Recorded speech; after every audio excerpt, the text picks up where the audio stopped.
बदलते भारत की शान।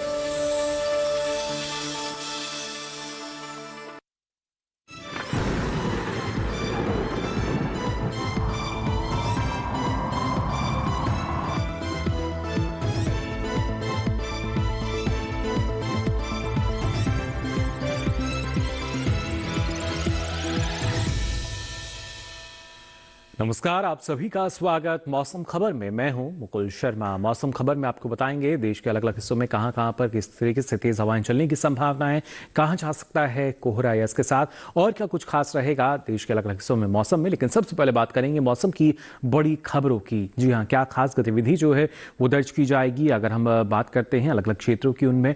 और सबसे पहले अगर बात की जाए जम्मू कश्मीर की, तो आपको बता दें 8 दिसंबर को यहाँ पर हल्की बर्फबारी की संभावना जताई गई है मौसम विभाग द्वारा। हिमाचल प्रदेश की अगर बात करें तो यहां भी 8 से 10 दिसंबर के बीच हिमपात का अनुमान जताया गया है।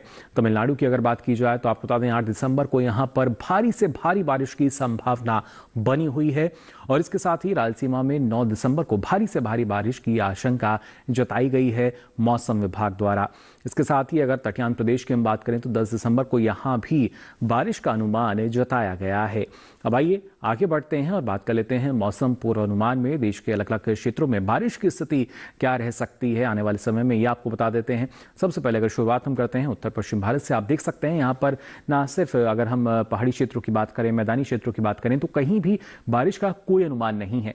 जम्मू कश्मीर, लेह लद्दाख, हिमाचल प्रदेश, उत्तराखंड और इसके साथ साथ आप देख सकते हैं जो हमारा मैदानी क्षेत्र है पंजाब, हरियाणा, राजधानी दिल्ली, उत्तर प्रदेश, तो यहां भी फिलहाल कहीं भी बारिश का कोई अनुमान नहीं जताया गया है मौसम विभाग द्वारा। पूरी तरीके से आप देख सकते हैं बारिश की स्थिति जो है वो यहां साफ नजर आ रही है। आगे बढ़ते हैं, अगर बात कर लेते हैं हम यहां पर पूर्वी भारत की, उसमें आप देख सकते हैं बिहार, झारखंड, ओडिशा की अगर हम बात करें, पश्चिम बंगाल, सिक्किम या फिर पूर्वोत्तर राज्य, आप देख सकते हैं यहां भी किसी भी तरह की कोई बारिश का अनुमान नहीं जताया गया है फिलहाल मौसम विभाग द्वारा। यानी यहां भी जो मौसम है वो साफ रह सकता है। दक्षिण भारत में जरूर देखिए कहां कहां बारिश का अनुमान है। सबसे पहले अंडमान निकोबार में आप देख सकते हैं अधिकतर जगह यहां बारिश का अनुमान जताया गया है। केरल, तमिलनाडु, पुडुचेरी की हम बात करें तो यहां भी कई जगह बारिश होगी। तो रायलसीमा और तटीय आंध्र प्रदेश में भी कहीं कहीं बारिश हो सकती है। जबकि हम बात करें कर्नाटक के अलग अलग क्षेत्रों की या फिर तेलंगाना की, तो यहां फिलहाल बारिश का कोई अनुमान नहीं जताया गया है। और ऐसी स्थिति हम देख पा रहे हैं मध्य भारत में भी, यानी राजस्थान की बात की जाए, मध्य प्रदेश की हम बात करें, छत्तीसगढ़ की बात की जाए या महाराष्ट्र के अलग अलग रीजन आप देख सकते हैं, विदर्भ, मराठवाड़ा,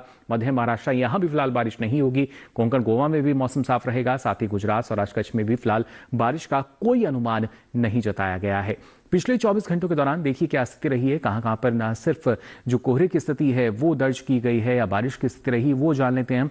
आप देख सकते हैं खासतौर से जो कोहरे की स्थिति है वो कई जगह यहां पर दर्ज की गई है। तेज हवाएं भी चली। हिमाचल प्रदेश की हम बात करें, उत्तराखंड की बात की जाए या फिर पंजाब, हरियाणा, राजधानी दिल्ली के कुछ एक क्षेत्र और उत्तर प्रदेश में भी आप देख सकते हैं कोहरे की स्थिति। और साथ ही पश्चिमी राजस्थान में भी हालांकि कई जगह इससे पहले शीतलहर की भी संभावना थी, लेकिन कोहरे की जो स्थिति है वो कहीं कहीं यहां दर्ज की गई।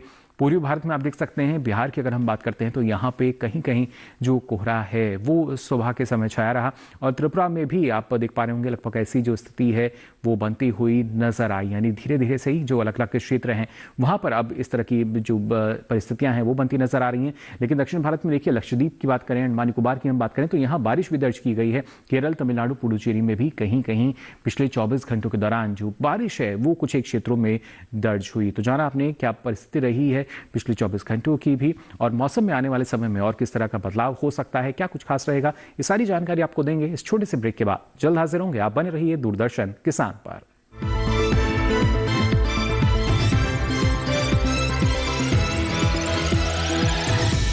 हमने फसल बीमा योजना को अधिक प्रभावी बनाया, उसके दायरे में ज्यादा किसानों को लाए। नहीं है डर, नहीं फिकर, मिली हमें नई डगर।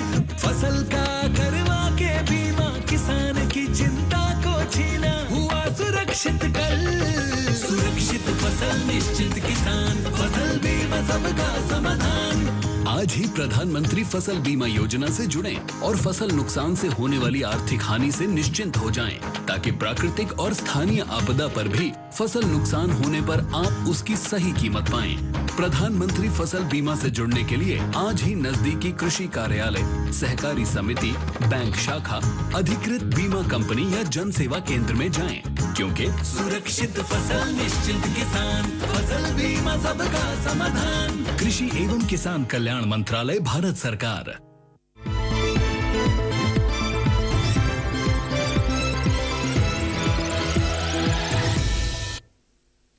ब्रेक के बाद आप सभी का एक बार फिर स्वागत मौसम खबर में। आइए मौसम खबर में आगे बढ़ते हैं और बात कर लेते हैं जिस तरीके की परिस्थितियां बनती हुई नजर आई पिछले 24 घंटों के दौरान, यानी कहीं कहीं पर हल्की जो तेज हवाएं हैं वो चली तो कहीं कोहरे की स्थिति रही। ऐसे में तापमान का हाल क्या दर्ज किया गया है, किस तरह का बदलाव तापमान में आया है, पहले बात कर लेते हैं यहाँ पर किस तरीके का। देखिए जो न्यूनतम तापमान में हमने बदलाव देखा है, गुजरात की बात की जाए, मध्य महाराष्ट्र की हम बात करें या मध्य प्रदेश में भी आप देख सकते हैं न्यूनतम तापमान में इजाफा दर्ज किया गया है। करीब 3 से 5 डिग्री सेल्सियस ये ज्यादा दर्ज हुआ है पिछले 24 घंटों के दौरान। यानी यहां हम देख पा रहे हैं सामान्य तापमान के मुकाबले जो न्यूनतम तापमान है उसमें इजाफा दर्ज किया गया है। साथ ही रायलसीमा की बात की जाए या फिर आप देख सकते हैं तमिलनाडु पुडुचेरी के अलग अलग क्षेत्र हैं, यहां भी न्यूनतम तापमान जो है करीब 3 से 5 डिग्री सेल्सियस ज्यादा दर्ज किए गए हैं सामान्य तापमान के मुकाबले पिछले 24 घंटों के दौरान।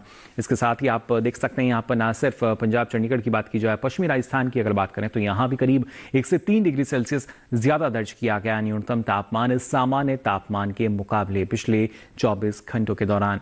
और साथ ही अगर नजर डालते हैं कोंकण गोवा पर, मराठवाड़ा, विदर्भ, तो यहाँ भी आप देख सकते हैं यहाँ करीब 1 से 3 डिग्री सेल्सियस का जो इजाफा है वो हमने देखा है न्यूनतम तापमान की स्थिति में। खासतौर से इन राज्य को अगर हम बात कर रहे हैं तो यहाँ पर अलग क्षेत्र जो हैं उनमें खासतौर से। और वहीं अगर बात की जाती है, देखिए किस तरीके से पूर्वी भारत में आप देख पा रहे होंगे, बिहार की हम बात करें, उड़ीसा की बात की जाए, हिमालय, पश्चिम बंगाल, सिक्किम और तमाम पूर्वोत्तर राज्य, तो यहाँ भी न्यूनतम तापमान में इजाफा दर्ज हुआ है। करीब 1 से 3 डिग्री सेल्सियस जो ज्यादा है वो रहा है यहाँ पे न्यूनतम तापमान सामान्य तापमान के मुकाबले। और अगर बात की जाए यहाँ पर खासतौर से दक्षिण भारत की, तो आप देख सकते हैं केरल की बात करें, भीतर दक्षिण कर्नाटका की बात की जाए या फिर तटीय आंध्र प्रदेश में आप देख सकते हैं तो यहाँ भी न्यूनतम तापमान में इजाफा हुआ 1 से 3 डिग्री सेल्सियस का। और वहीं अगर हम बात करते हैं गिरावट की, तो पूर्वी राजस्थान में गिरावट देखी गई न्यूनतम तापमान में 1 से 3 डिग्री सेल्सियस की जो कमी है वो यहाँ न्यूनतम तापमान में दर्ज की गई है। जी हाँ, सामान्य तापमान के मुकाबले जो पारा है वो गिरता नजर आया। इसके साथ ही गांगे पश्चिम बंगाल में आप देख सकते हैं जहाँ यहाँ भी करीब 1 से 3 डिग्री सेल्सियस की जो कमी है, जो गिरावट है वो न्यूनतम तापमान में दर्ज हुई सामान्य तापमान के मुकाबले। इसके साथ ही सौराष्ट्र कच्छ की अगर बात की जाए या फिर हम तेलंगाना की बात करें, बीटी उत्तरी कर्नाटका की बात की जाए तो यहाँ भी हमने देखा करीब 1 से 3 डिग्री सेल्सियस की जो कमी है वो न्यूनतम तापमान में दर्ज की गई है पिछले 24 घंटों के दौरान। और सबसे कम तापमान आप देख सकते हैं पश्चिमी राजस्थान के चूरू में दर्ज किया गया, तापमान रहा 4.2 डिग्री सेल्सियस। जी हाँ, सबसे कम तापमान पिछले 24 घंटों के दौरान।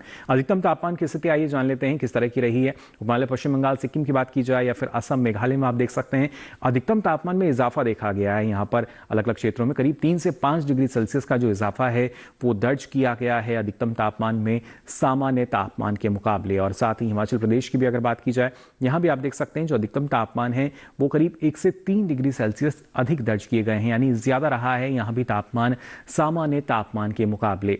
अरुणाचल प्रदेश की बात की जाए या फिर नागालैंड, मणिपुर, मिजोरम और त्रिपुरा में भी आप देख सकते हैं करीब 1 से 3 डिग्री सेल्सियस का जो इजाफा है वो अधिकतम तापमान में यहाँ भी दर्ज किया गया है।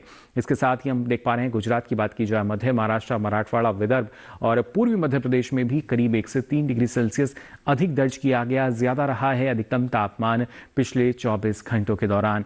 इसके साथ ही अगर बात की जाए यहाँ पे तेलंगाना की, भीतर उत्तरी कर्नाटका की, रायलसीमा की और आप देख सकते हैं तमिलनाडु पुडुचेरी में भी करीब 1 से 3 डिग्री सेल्सियस का इजाफा जो है वो अधिकतम तापमान में दर्ज किया गया है सामान्य तापमान के मुकाबले। अंडमान निकोबार की अगर बात की जाए तो यहाँ आप देख सकते हैं करीब 3 से 5 डिग्री सेल्सियस की जो कमी है वो दर्ज की गई है अधिकतम तापमान में सामान्य तापमान के मुकाबले। और वहीं अगर हम बात करें पश्चिमी राजस्थान की, हरियाणा और राजधानी दिल्ली के कुछ एक क्षेत्र, तो यहाँ करीब 1 से 3 डिग्री सेल्सियस की जो कमी है वो अधिकतम तापमान में दर्ज हुई है सामान्य तापमान के मुकाबले। इसके साथ ही सबसे अधिक तापमान आप देख सकते हैं खासतौर से तटीय कर्नाटक की अगर हम बात करते हैं तो यहाँ का होनावर, जहाँ 35.4 डिग्री सेल्सियस दर्ज हुआ अधिकतम तापमान पिछले 24 घंटों के दौरान। तो ये जाना आपने किस तरह का बदलाव जो है वो दर्ज किया जा रहा है अधिकतम और न्यूनतम तापमान में। लेकिन देश के प्रमुख शहरों में क्या स्थिति रही है तापमान की, आइए इस पर भी डालते हैं नजर।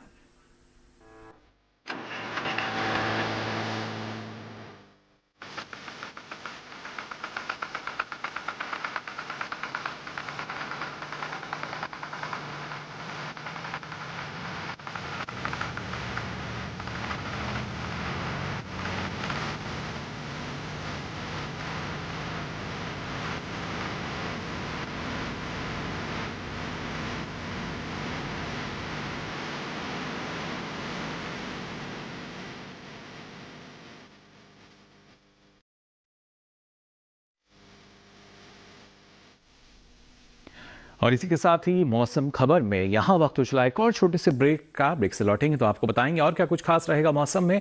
आप बने रहिए दूरदर्शन किसान पर।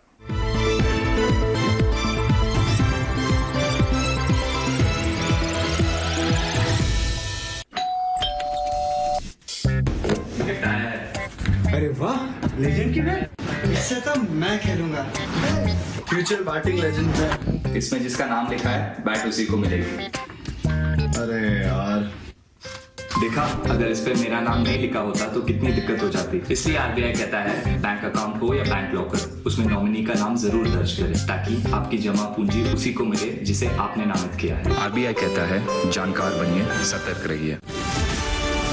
ये भूमि सर्वधर्म समभाव की भूमि है।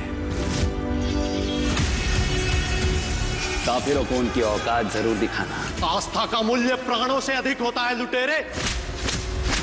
फिर मरने के लिए तैयार हो जाओ। रूल सिर्फ हमारे रिलीजन का है, उस इंडिया का नामो निशान को मिटा देंगे। अब कोई भी मंदिर, किला या मस्जिद का निर्माण नहीं हो सकता। हमारी सहायता कीजिए। धर्म परिवर्तन करने के लिए विवश किया जा रहा है। इतने समय से हम सभी धर्मों के साथ शांतिपूर्वक रह रहे थे। अब समय आ गया है इन पशुओं को खदेड़ भगाने का, जिन्होंने धूर्तता की सीमा को पार कर दिया है। जीत या हार के लिए नहीं, हम अपने अस्तित्व के लिए लड़ेंगे।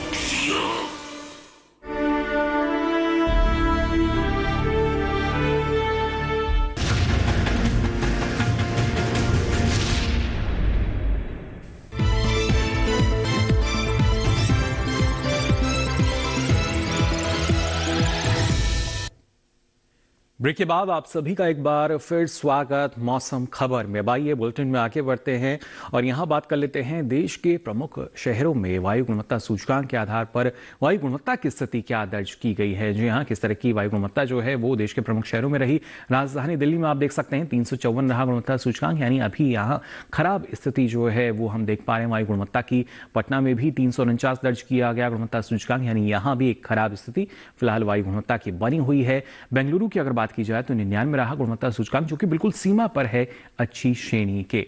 साथ ही अहमदाबाद की अगर बात की जाए 141 रहा गुणवत्ता सूचकांक, यानी यहां स्थिति संतोषजनक नजर आई वायु गुणवत्ता की। अगर बात की जाए लखनऊ की अगर हम बात करते हैं तो 66 रहा गुणवत्ता सूचकांक, यानी अच्छी श्रेणी के अंतर्गत यहां की वायु गुणवत्ता बनी हुई है। पुणे की अगर बात की जाए 158 रहा गुणवत्ता सूचकांक, यानी श्रेणी रही संतोषजनक। यहाँ जो वायु गुणवत्ता है वो संतोषजनक है। हैदराबाद में भी आप देख सकते हैं 160 दर्ज किया गया गुणवत्ता सूचकांक और श्रेणी रही संतोषजनक यहाँ भी।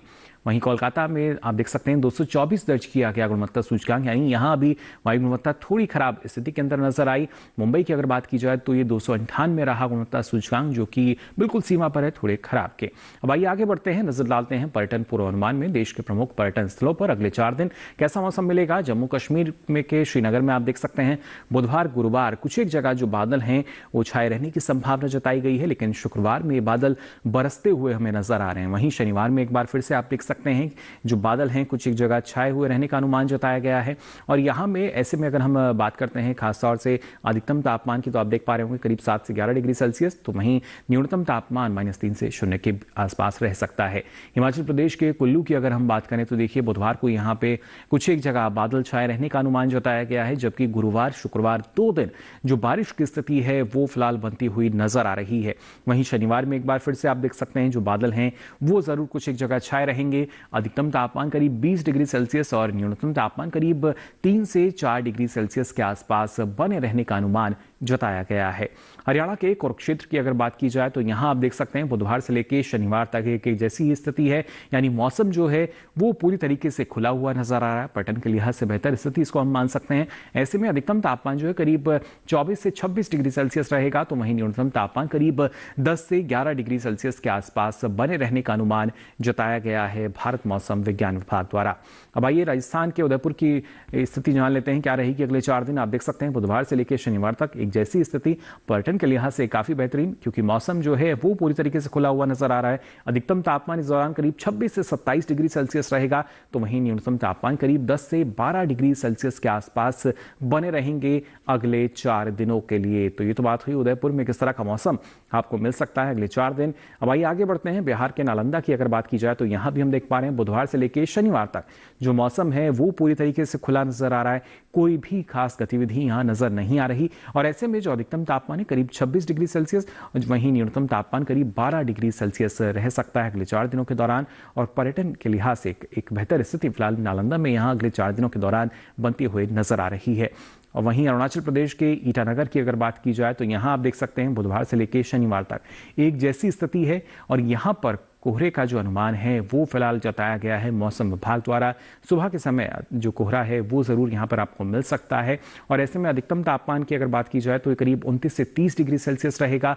वहीं न्यूनतम तापमान करीब 8 से 9 डिग्री सेल्सियस के आसपास बने रहने का अनुमान जताया गया है। उत्तर प्रदेश के आगरा की अगर हम बात करें तो देखिए यहां भी बुधवार, गुरुवार, शुक्रवार यानी 3 दिन सुबह के समय जो कोहरा है वो जरूर यहां छाया रहेगा। हालांकि उसके बाद मौसम पूरी तरीके से साफ रह सकता है, लेकिन शनिवार में हम देख पा रहे हैं जो बादल हैं वो बरसते हुए नजर आ रहे हैं। कुछ हल्की बारिश जो है वो जरूर हो सकती है, और ऐसे में जो अधिकतम तापमान है करीब ये 24 से 25 डिग्री सेल्सियस रहेगा, तो न्यूनतम तापमान करीब 10 से 11 डिग्री सेल्सियस के आसपास बना रहेगा। गुजरात के पोरबंदर की अगर बात की जाए तो यहां भी आप देख सकते हैं बुधवार से लेकर शनिवार तक मौसम पूरी तरीके से खुला हुआ नजर आ रहा है। कोई भी खास गतिविधि नहीं इसमें दर्ज की जाएगी। अधिकतम तापमान करीब 32 डिग्री और वहीं न्यूनतम तापमान करीब 15 से 16 डिग्री सेल्सियस रह सकता है। ये बेहद जरूरी, जहां अगर आप कहीं जाने की योजना बना रहे हैं तो वहां का मौसम कैसा रहेगा, ना सिर्फ एक दिन बल्कि अगले 3 दिनों की अगर बात की जाए, 4 दिनों की बात की जाए, ये जानना आपके लिए जरूरी हो जाता है। तमिलनाडु के ऊटी की अगर बात की जाए तो देखिए पर्यटन के लिहाज से बुधवार से लेकर शनिवार तक यहाँ पर बारिश की स्थिति जो है वो 4 दिन बनती हुई नजर आ रही है। ऐसे में थोड़ा सा आप सतर्क रहें, अगर आप वहां पर मौजूद हैं, यहाँ जाने की योजना बना रहे हैं, थोड़ा सा और सावधान रहें। अधिकतम तापमान करीब 17 से 18 डिग्री सेल्सियस रहेगा, तो न्यूनतम तापमान करीब 5 से 6 डिग्री सेल्सियस के आसपास बने रहने का अनुमान जताया गया है मौसम विभाग द्वारा।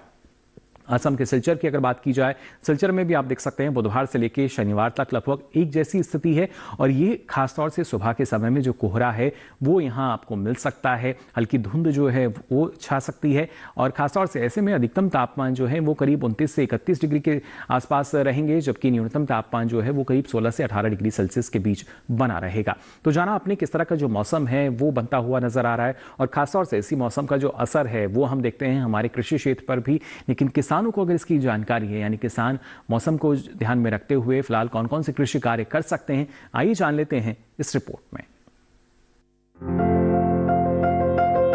गुजरात में किसान भिंडी में खरपतवार नियंत्रण के उपाय कर ले, साथ ही भिंडी की समय समय पर सिंचाई करते रहे। अगर भिंडी में फफूंदी और पत्ती धब्बा रोग दिखाई दे तो इसमें हेक्साकोनाजोल 5 EC की 10 मिलीलीटर मात्रा को 10 लीटर पानी में मिलाकर छिड़काव करें। साथ ही तैयार भिंडी की तुड़ाई भी कर ले। गुजरात के किसान खरीफ फसलों की कटाई के बाद खेतों में उचित नमी बनाए रखें। यहाँ के किसान बीन्स, चना और मूंग की बुआई कर सकते हैं। इनकी फसलों की गुणवत्ता बनाए रखने के लिए किसान बेसल जैसे उर्वरक डाले। समय समय पर निराई गुड़ाई करते रहे और खरपतवार को हटा दे। साथ ही मिट्टी और जलवायु की स्थिति के अनुसार सिंचाई करते रहे। गुजरात में टमाटर की आवश्यकता अनुसार सिंचाई और निराई गुड़ाई करते रहे। गुजरात में रतालू में खरपतवार नियंत्रण के उपाय करें। रतालू और शकरकंद की समय समय पर सिंचाई करते रहे। स्ट्रॉबेरी की बागवानी कर रहे किसान धान की पराली से मल्चिंग करें। स्ट्रॉबेरी में उर्वरक डालते रहें। स्ट्रॉबेरी की समय समय पर सिंचाई भी कर ले और इनमें कीटों के नियंत्रण के लिए कीटनाशकों का इस्तेमाल करें। मध्य प्रदेश के किसान गेहूं, सरसों और चने की बुआई कर ले। बुआई से पहले बीजों को उपचारित जरूर कर ले। मध्य प्रदेश के किसान गन्ने की अच्छी पैदावार के लिए कीट और रोगों के रोकथाम के उपाय कर ले। साथ ही यहाँ के किसान नए रोपे गए बैंगन की उचित देखभाल करें। मध्य प्रदेश में आम और अमरूद के बागों की समय समय पर सिंचाई करते रहे। मध्य प्रदेश में मूली, मेथी, पालक, सरसों, धनिया और शलजम की बुआई की जा सकती है। यहाँ जो सब्जियां पिछले महीने में लगाई गई है, उनमें नाइट्रोजन युक्त उर्वरक डालें। इस मौसम में बैंगन की फसल में फल और तना छेदक कीट का खतरा रहता है। ऐसे में इसको नियंत्रित करने के लिए नोवालुरोन का छिड़काव करें।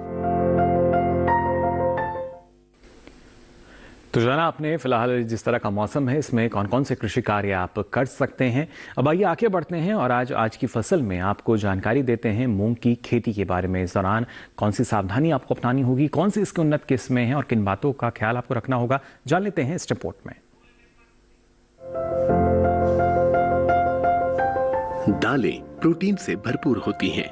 भारत में सबसे ज्यादा दालें उगाई जाती हैं और इनका सेवन भी सबसे ज्यादा भारत में ही होता है। दलहनी फसलों में मूंग की अलग पहचान है।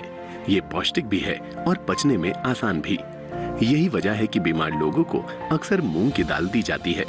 मूंग की बुआई बरसात के दिनों में होती है, लेकिन जायद के दौरान इसे हरी खाद के रूप में भी बोया जाता है। रबी की कटाई के बाद अगर आप मूंग बो रहे हैं तो गन्ने के साथ मिश्रित फसल के तौर पर इसे बोया जा सकता है। जब तक गन्ने की फसल बड़ी होगी, मूंग की कटाई का समय आ जाएगा।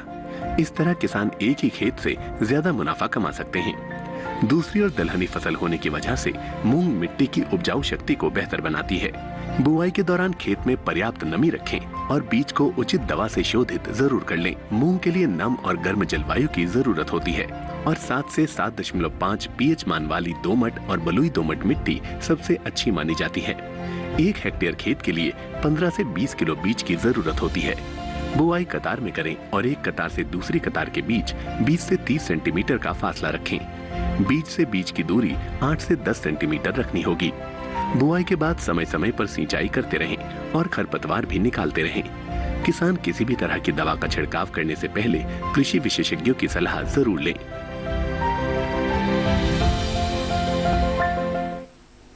तो फिलहाल के लिए इस बुलेटिन में बस इतना ही। आप बने रहिए दूरदर्शन किसान पर। नमस्कार।